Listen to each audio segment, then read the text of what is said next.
Okay. Hello, Year 11. Welcome to your Walking Talking Mark. So your Walking Talking Marks are going to be divided into a few sessions, and your teacher will be walking around, kind of supporting you and helping you.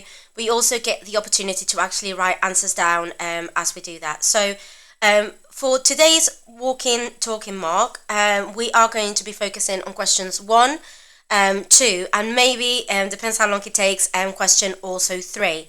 Now, the way we are working through the paper chronologically, I'm going to give you some tips in terms of how to do the paper. I personally wouldn't actually do the paper chronologically.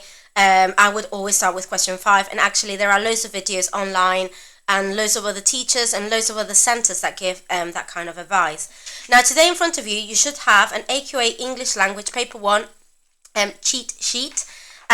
You should have the paper and you should have the source that we are using. Now, by the end of the week, you will be able to take all of that home with you and use it as a tool again to revise. So when it comes to the day of the exam, of course, you're going to get your paper, you're going to get your source. Now, one of the things that they do recommend at the bottom of the paper, which I think is a bit of it, I would go with it, a bit of it, I wouldn't go with it, is this bit where it says you are advised to spend about 15 minutes reading through the source and all 5 questions you have to answer. Now, I wouldn't maybe necessarily read the source right from the beginning to the end, maybe at the beginning of the paper.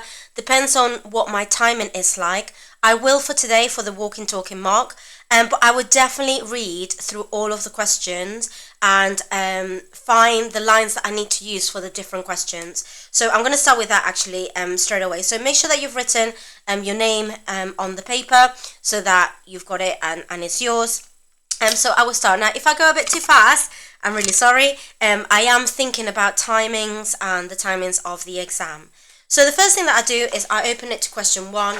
And when I open it to question 1, I look at the lines that I need. So it says read again the first part of the source from lines 1 to 4. And what I like to do is I like to go to the source. Okay, so can you see I go 1 to 4. I go to my source and I block and I write there. That is for question 1. So that is nice and quick. I do like to read the question as well. List 4 things.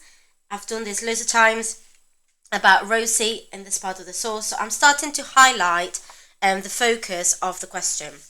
Then I go to question 2. It says look in detail at this extract from lines 14 to 23.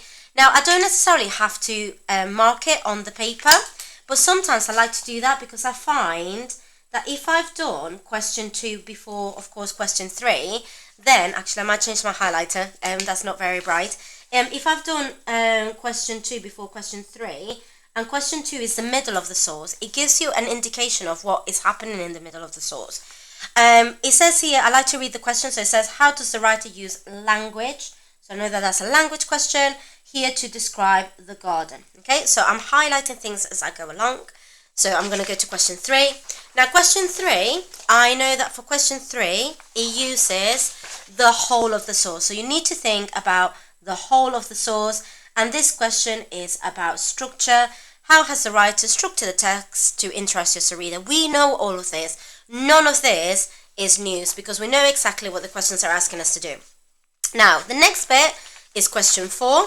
Now, for question 4, again, I look at the lines. Focus is part of the answer. On the second part of the source, so lines 24 to the end. So I go to my source. Okay, so I'm going to get my source. And that is lines 24 to the end. And you always have to make sure to see if there's anything extra. So this one goes, it's got a tiny bit at the end there as well that you need to use for question 4. Now, the next question that you have is the last one, which is paper 1, question 5. And what you have here, it says, your local library is running a creative writing competition. The best entries will be published in a booklet of creative writing. Write a description of a mysterious place as suggested by this picture. So I need to write about a mysterious place as suggested by the picture. Again, remember, the picture is a stimulus, it's a platform, is something to start you going. It doesn't have to be exactly what's in the picture. And then write a story about an event that cannot be explained. Now, one of the reasons why I would do question 5 first is because this kind of question you've done before. I'm currently teaching year 8, And there's a very similar picture that Year 8 use in the scheme when they've done the Gothic module. So this is not something brand new, and therefore maybe spending too much time on the reading section and then coming back to this might mean that you wouldn't get enough ideas.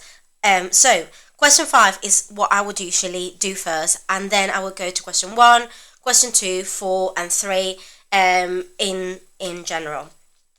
So we're going to start, for the purpose of the walking talking mock, we are going to start chronologically, and we are going to read the source.